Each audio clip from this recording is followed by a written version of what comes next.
a position vector R vector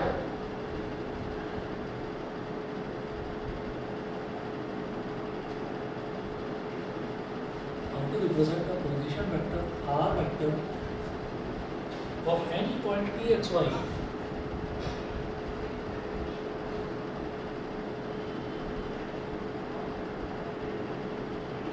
P x, y in terms of rectangular components. In terms of rectangular components.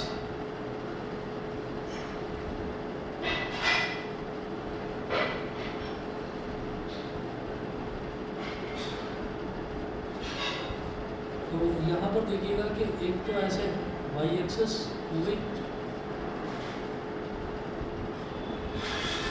y axis और x axis.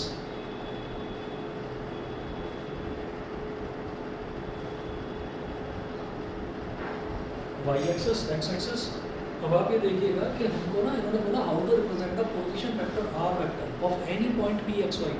तो कोई भी point हमको दे रखा है p x y, उसके position vector को rectangular components की तरह कैसे लिखना है। तो देखिएगा बड़ा आसान है।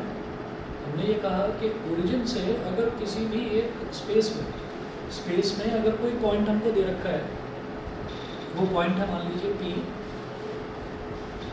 P और उसके कोऑर्डिनेट्स हमको दे रखे हैं x, y। उसके कोऑर्डिनेट्स हमको x, y दे रखे हैं। तो हम ये कहेंगे कि ये जो OP है, ये इसको हमने बोल दिया R वेक्टर, मतलब ये हमको एक वेक्टर दे रखा है। स्पेस में कोई भी पॉइंट है, उसको ओरिजिन से ज्वाइन करने पर जो वेक्टर बनता है that is called position vector. दोबारा बता रहा हूँ, स्पेस में कोई भी हमें पॉइंट दे रखा है जैसे x, y, उसको ओरिजिन से ज्वाइन करने पर जो वेक्टर होता है that is called position vector. अब उसको रेक्टेंगुलर कंपोनेंट्स में डिवाइड करना है, तो कैसे करेंगे भाई, यहाँ से आप एक परपेंडिकुलर ड्रॉप करते हैं x एक्सिस पर, पॉइंट P से परपेंडिकुलर ड्रॉप कर दीजिए x एक्सिस पर। तो ये जो हमारे पास इतना पॉइंट जो बनकर आ गया, this is called x i cap. ये जो है इधर वाला जो वेक्टर है this is x i cap. ऐसा क्यों? क्योंकि इधर लिखा हुआ है x। तो अगर मैं किसी भी पॉइंट से नॉर्मली भी कोऑर्डिनेट ज्योमेट्री की भी अगर हम बात करें, तो नॉर्मली भी हम यहाँ से अगर एक पॉइंट ड्रॉप करते हैं, परपेंडिकुलर ड्रॉप करते हैं, तो हम ये कहते हैं ये वाली लेंथ कितनी है, x है। और इसी तरीके से अगर यहाँ से मैं y एक्सिस पर एक परपेंडिकुलर ड्रॉप कर दूँ, तो जो ये वाली लेंथ है ये होती है y, लेकिन वेक्टर के फॉर्म में इसको क्या बोलेंगे, y j कैप, क्योंकि ये किसकी डायरेक्शन में है, ये y एक्सिस की डायरेक्शन में। तो इस पॉइंट को बोल दिया m, P से m तक, और इस पॉइंट को बोल दिया m, P n। ये हो गया। और ये जो एंगल बना रहा है यहाँ पर, ये हो गया थीटा। और फिर इधर लिखा हुआ है कि ये यहाँ से लेकर यहाँ तक वाली लेंथ कितनी है, लेंथ है x। ऐसे ही यहाँ से लेकर यहाँ तक वाली हाइट कितनी है, ये y है। तो वेक्टर दिखा दिया j cap, y j cap, और ये दिखा दिया x i कैप। इसके बाद देखिएगा आगे इसमें वही चीज़ बताई गई है। If we split r vector into its horizontal and vertical components as r vector is equal to OP vector. तो ये तो हमारा OP वेक्टर हो गया। उसके बाद वो बोल रहे हैं OM वेक्टर जो है, OM वेक्टर ये इसका हॉरिजॉन्टल कंपोनेंट है, एंड ON वेक्टर ये इसका वर्टिकल कंपोनेंट है। ठीक, तो OP वेक्टर को कैसे लिखा जा सकता है, ये जो OP वेक्टर है इसको कैसे लिखा जा सकता है, OP vector is equal to OM vector plus ON vector. OM vector plus ON vector. अब ये जो OP वेक्टर है ये क्या है, ये R वेक्टर है, और ये जो OM वेक्टर है ये क्या है, ये x i कैप है। ऐसे ही ON वेक्टर क्या है, ये है y j cap, x i cap plus y j cap. ठीक है, अच्छा, तो यहाँ से हम किस नतीजे पर पहुँचते हैं, यहाँ से हम इस कंक्लूजन पर पहुँचते हैं कि भाई अगर मुझे कोई भी पॉइंट दे रखा है ना, जैसे x, y दे रखा है, तो अगर बोला जाए कि इसका पोजीशन वेक्टर बताओ आप, तो आप सीधा सीधा बता दोगे क्या हो जाएगा, x i cap plus y j cap, खत्म, बस इतना। ठीक, अब अगर मेरे पास ये वेक्टर आ गया, तो हमसे ये बोला जाए कि भाई अब आप इस वेक्टर का मैग्नीट्यूड बताइए, तो इस वेक्टर का मैग्नीट्यूड क्या हो जाएगा, पेज नंबर 16 पर आ जाइए बेटा, टॉप पर लिखा हुआ है देखिए कि अगर इस वेक्टर का मैग्नीट्यूड, तो r वेक्टर के आगे मॉड का साइन लगाओ, इसका मैग्नीट्यूड कितना हो जाएगा, x square plus y square. मतलब जो i कैप वाले का कंपोनेंट है, कोफिशिएंट है सॉरी, और जो j कैप वाले का कोफिशिएंट है, दोनों को स्क्वायर स्क्वायर करो, स्क्वायर करके ऐड कर दो, ठीक है।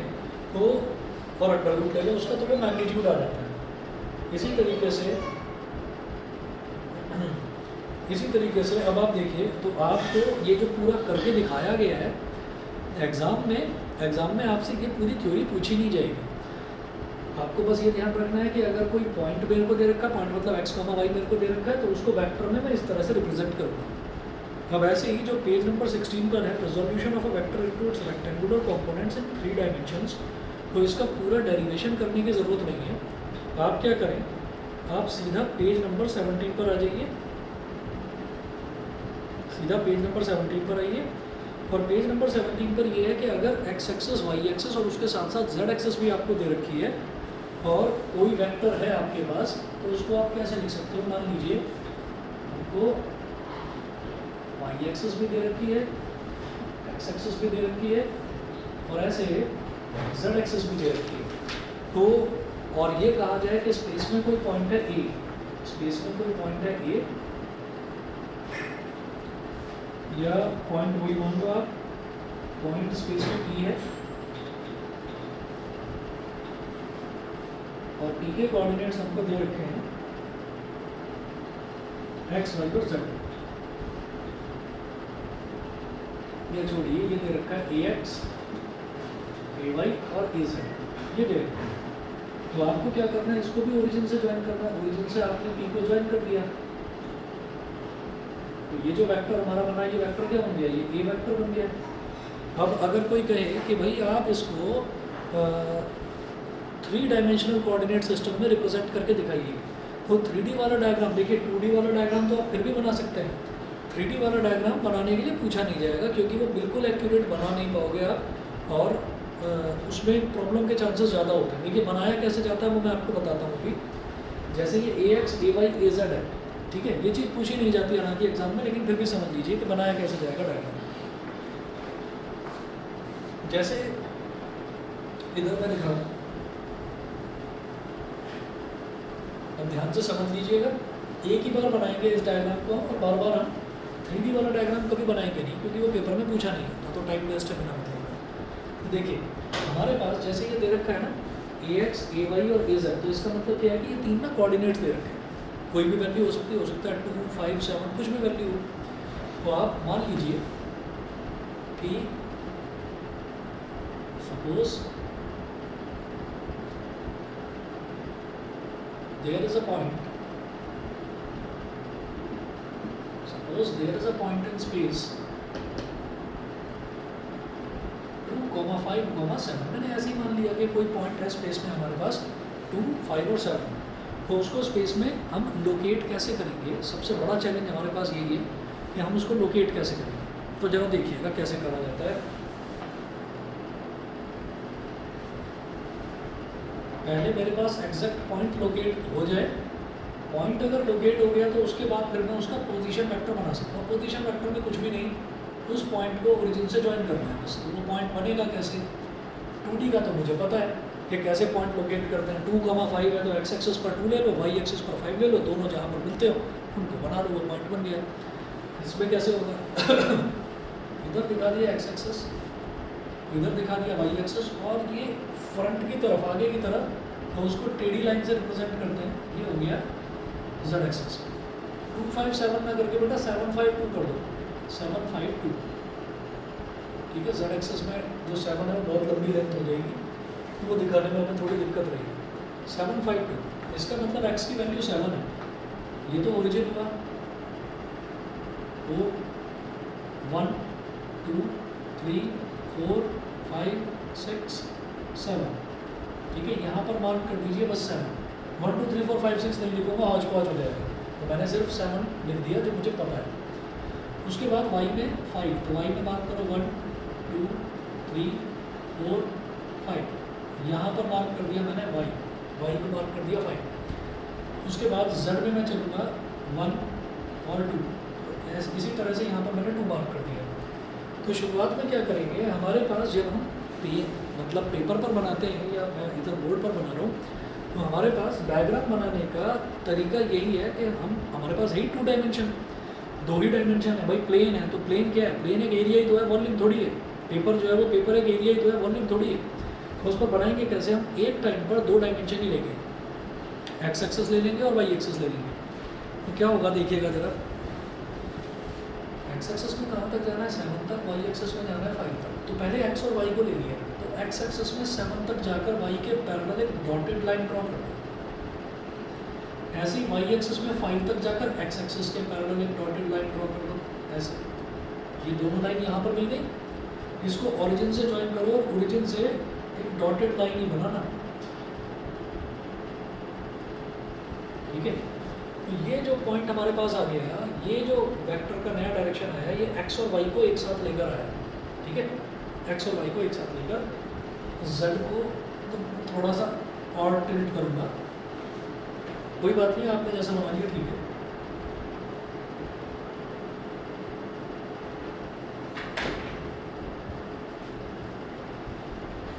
और 2 ये हो गया। अब देखिएगा अब क्या करना है, अब मान लीजिए कि एक्स और वाई एक्सेस को लेकर मैंने एक बना लिया, बीच का जिसका रिजल्टेंट बना लिया। अब क्या करो, अब एक्स एक्सेस और वाई एक्सेस दोनों को बिल्कुल भूल जाओ, ठीक है। एक्स और वाई दोनों एक्सेस को भूल जाओ। अब ये मानकर चलो कि 7 और 5 का रिजल्टेंट मेरे पास ये है, तो मेरे पास केवल ये मानकर चलिए दो एक्सेस है, एक एक्सेस तो ये जो डॉटेड लाइन है, ठीक है, और एक एक्सेस ये जेड एक्सेस, बस ये मानकर चलिए। तो क्या करेंगे कि जेड एक्सेस में कहाँ तक जाना है 2 तक, तो 2 से ये वाली जो एक्सेस है एक्स और वाई को भूल जाओ, तो 2 से इसके पैरेलल एक डॉटेड लाइन ड्रॉ कर दो, ऐसे हो गया, ठीक है।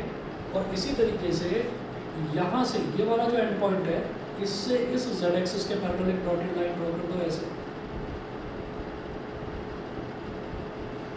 हो गई है, जेड एक्सिस के पैरेलल ही हो रही है।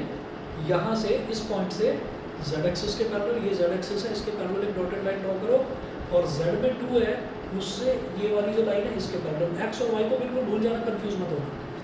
तो ये दोनों कहाँ इंटरसेक्ट करेंगे, इस पॉइंट पर, इस पॉइंट पर। अब इस ये हमारा फाइनल पॉइंट है, इसको ओरिजिन से ज्वाइन कर दो, इसको ओरिजिन से ज्वाइन कर दो, and this point is P 752, 752, ठीक है। तो आप देख रहे हैं, अगर बनाया है स्टेप बाय स्टेप आपने बनाया है तो कंफ्यूज बिल्कुल नहीं होंगे, लेकिन कहीं पर भी बीच में कंफ्यूज होने के चांसेस हैं इसमें। तो ये जो 3D वाला जो कोऑर्डिनेट्स हम बनाकर दिखाते हैं, ये जनरली एग्जाम में पूछे नहीं जाते, ठीक है ना। टीचर भी आपको शायद करके दिखाया भी नहीं होगा उन्होंने ऐसे, तो उस चीज़ को आप छोड़िएगा। आपको बस ये याद रखना है कि अगर मान लीजिए हमारे पास 3 डायमेंशन में रिप्रेजेंट करने के लिए कोई पॉइंट आ जाए, ठीक, तो जैसे ये 752 है, और ये वेक्टर OP वेक्टर जो है, अगर आपसे पूछा जाए कि इसको रिप्रेजेंट करें रेक्टेंगुलर कंपोनेंट्स के टर्म्स में, तो 7i cap plus 5j cap plus 2k cap, ये करना 7i cap plus 5j cap plus 2k cap, ये आपको करना। समझ में आ गया बेटा? ऑनलाइन वाले बच्चे बता दें। Yes coach. ठीक है, बाकी बच्चे बताएंगे। अनमोल, शुभ, नमन, आगे सर क्लियर है? चलिए, तो इसी तरीके से जब यहाँ पर ए वेक्टर पूछा जा रहा है, तो अब मैं वापस नोट्स पर आ रहा हूँ, पेज नंबर 17 पर देखिए। ए वेक्टर इज इक्वल टू क्या है, ax i cap plus ay j cap plus az k cap, ठीक है। उसके बाद मैग्नीट्यूड अगर इसका निकाला जाएगा तो मैग्नीट्यूड कैसे निकलेगा, ax का स्क्वायर प्लस ay का स्क्वायर प्लस az का स्क्वायर, और ये करके अंडर रूट निकाल दीजिए। उसके बाद देखिएगा कुछ क्वेश्चंस देखता हूँ उसके। एग्जाम्पल नंबर 15 यहीं पर पेज नंबर 17 पर एग्जाम्पल नंबर 15 है। एग्जाम्पल 15 देखेंगे, मैं ये पोर्शन मिटा रहा हूँ।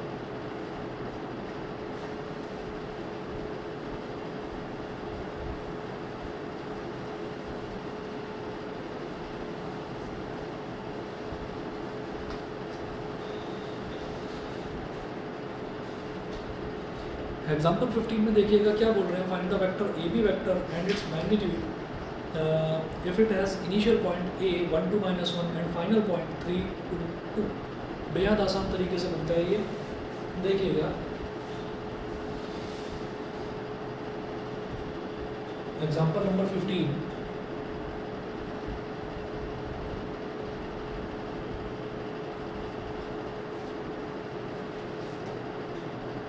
उन्होंने a के कोऑर्डिनेट्स क्या दे रखे हैं 1 2 minus 1 और b के कोऑर्डिनेट्स क्या दे रखे हैं 3 2 2। और वो पूछ रहे हैं आपसे कि आपको ए बी वेक्टर निकालना है, तो ए बी वेक्टर किस तरह से निकाला जाएगा देखिएगा जरा।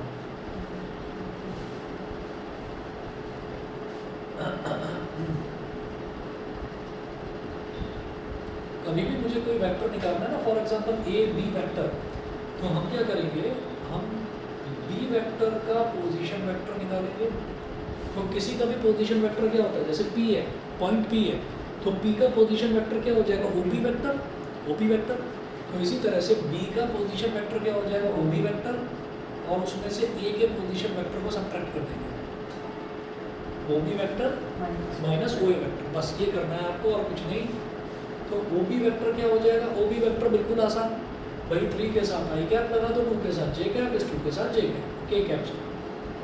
तो 3 i cap plus 2 J cap plus 2 k cap क्या हो गया ओबी वेक्टर।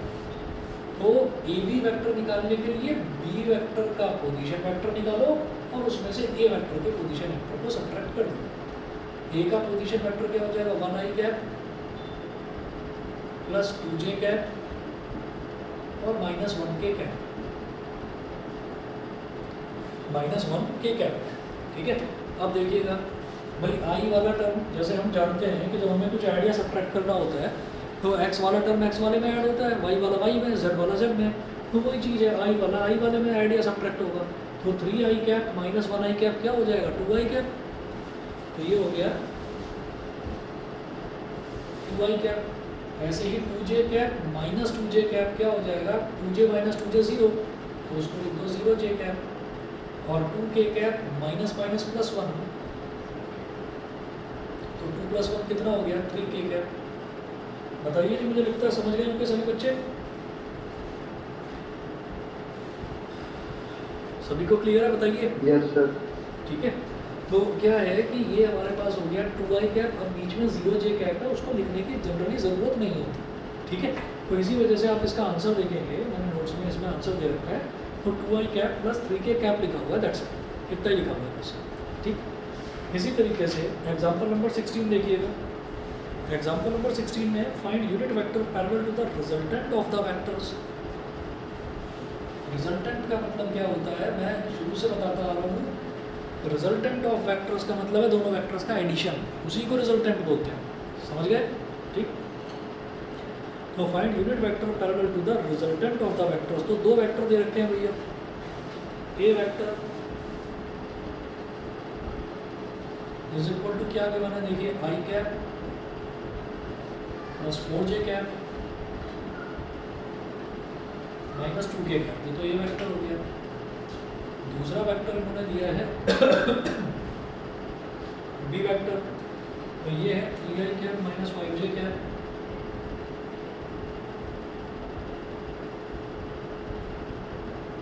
प्लस के कैप, दूसरा वेक्टर हो गया। तो find unit vector parallel to the resultant of the vectors. तो पहले तो रिजल्टेंट निकालो इन दोनों वेक्टर्स का, वो क्या हो जाएगा, रिजल्टेंट क्या हो जाएगा आर वेक्टर। यहाँ लिखिएगा रिजल्टेंट ऑफ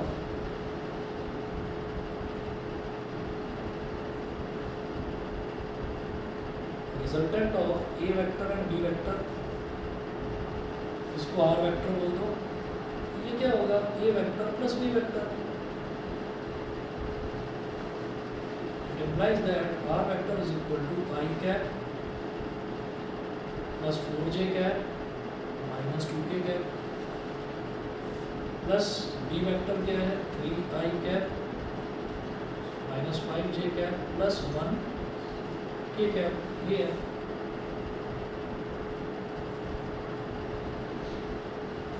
तो i cap का मतलब क्या है, i cap का मतलब एक्चुअल में 1i cap है।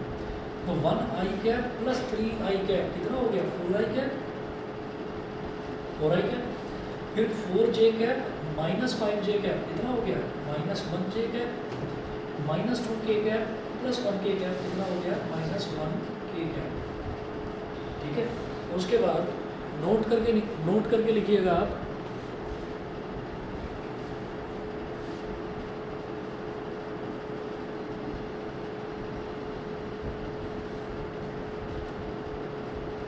if it is asked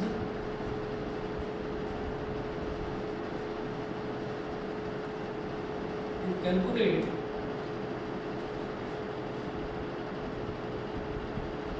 a vector along unit vector or a vector parallel to unit vector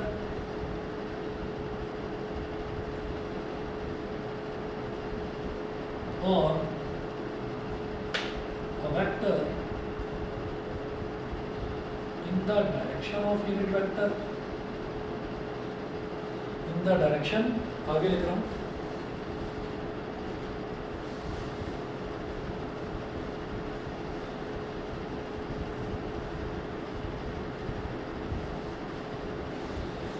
in the direction of unit vector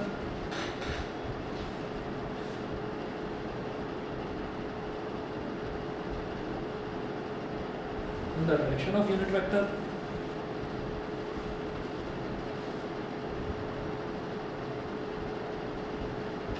we just have to calculate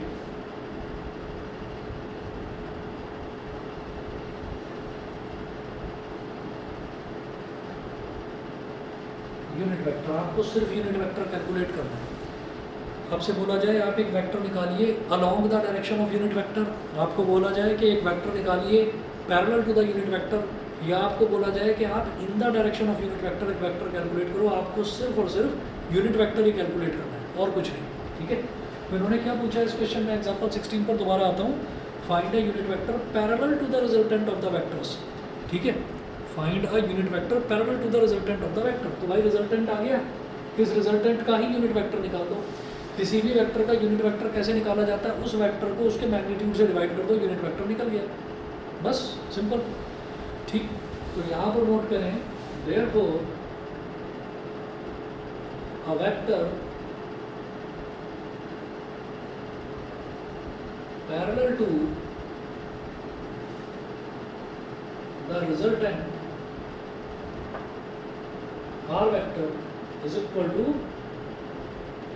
unit vector of R vector. जो R vector है उसका unit vector निकाल दो, बस यही करना है। और किसी भी वेक्टर का अगर मुझे यूनिट वेक्टर निकालना होता है तो उसके ऊपर जो हम ये एरो लगाते हैं ना, एरो हटाकर कैप लगा देना बस।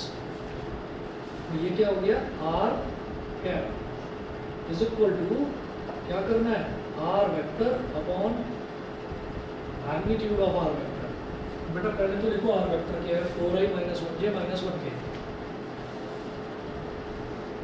4i minus 1j minus 1k, ये तो हो गया R वेक्टर। अब इसका मैग्नीट्यूड, किसी भी वेक्टर का मैग्नीट्यूड कैसे निकालते हैं, i के कंपोनेंट का स्क्वायर प्लस j के कंपोनेंट का स्क्वायर प्लस k के कंपोनेंट का स्क्वायर और उसका अंडर रूट। तो i का कंपोनेंट क्या है, 4 का स्क्वायर, j का कंपोनेंट क्या माइनस 1 का स्क्वायर, k का कंपोनेंट क्या माइनस 1 तो माइनस 1 का स्क्वायर। तो ये हो गया 4i cap minus 1j cap minus 1k cap upon under root. 4 का स्क्वायर इज 16 माइनस 1 का स्क्वायर इज 1 माइनस 1 का स्क्वायर इज अगेन 1। 16 प्लस 1 कितना हो गया, 18। तो 18 को क्या लिखा जा सकता है,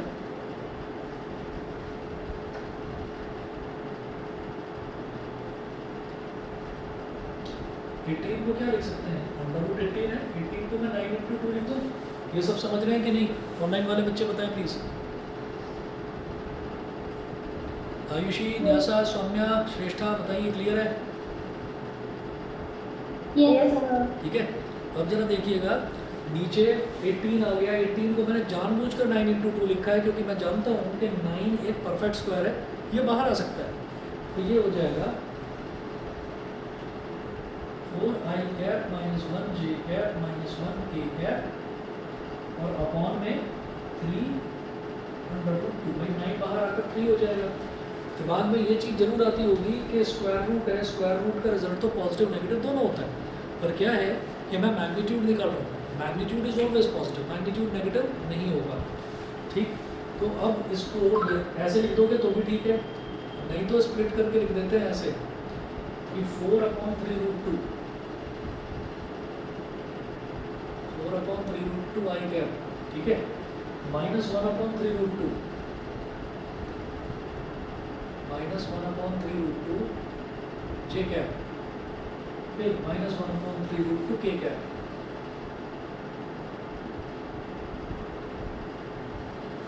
ठीक है, उसके बाद अगला देखिए जी, example number 17, the vector capital X vector when added to the resultant of the vectors A vector and B vector gives a unit vector along y axis. Find the vector X vector. ठीक है,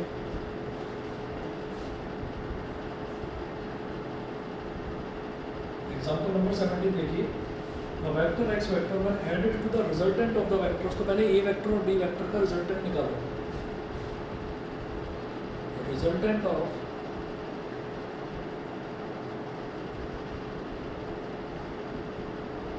A vector and B vector, इसको R vector बोल दो, तो दोनों को add करें। A vector क्या है यहाँ पर 3i cap - 5j cap + 7k cap,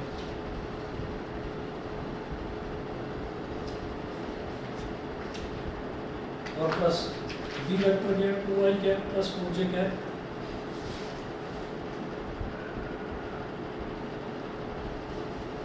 -7k cap, तो 3 + 2 कितना हो जाएगा 5i कैप, -5 + 4 कितना हो जाएगा -1j कैप, 7 - 7 कितना हो जाएगा 0k कैप।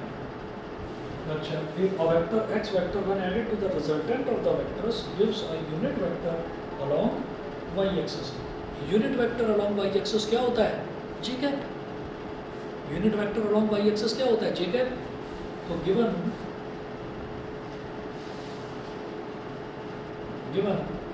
कि अगर x वेक्टर को a और b के रिजल्टेंट के साथ ऐड कर दिया जाए तो रिजल्ट क्या आता है unit vector along y axis. ठीक है,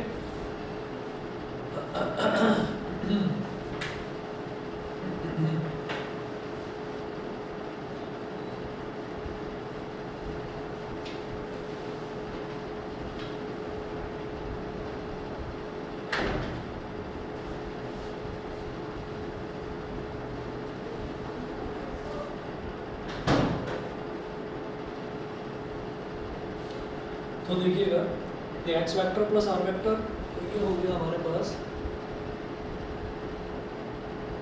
x vector plus r vector कितना है 5i cap -1j cap plus 0k cap is equal to unit vector along y axis क्या होता है j कैप, ऐसे ही unit vector along z axis बोल देते तो k कैप हो जाता, तो j cap, simply j cap को क्या लिख सकते हैं 1j कैप। अब ये सारे टर्म्स उधर ले जाओ,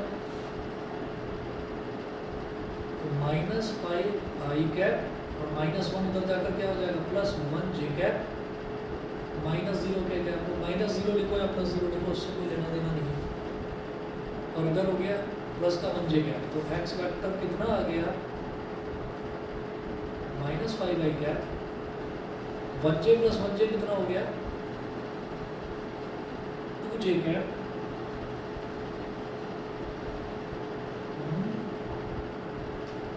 -4k क्यों आ रहा है। अच्छा, मैंने क्वेश्चन गलत लिख दिया बेटा, सुनिए, ये जो b वेक्टर है ना, ये b वेक्टर्स में -3k कैप दे रखा है, 2i cap + 4j cap -3k cap, तो 7 - 3 क्या हो जाएगा +4, इसको ठीक कर दो +4k कैप।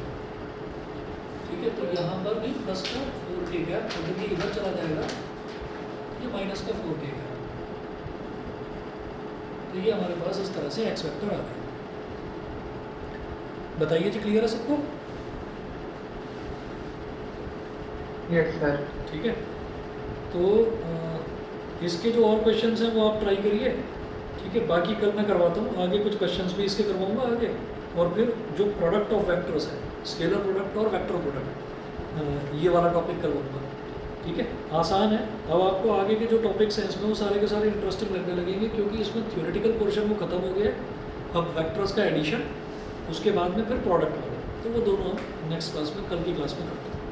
ठीक है, आज इतना ही कर लीजिए। ओके चलिए जी, okay thank you sir. Okay Thank you, sir. Okay Thank you, sir. Okay.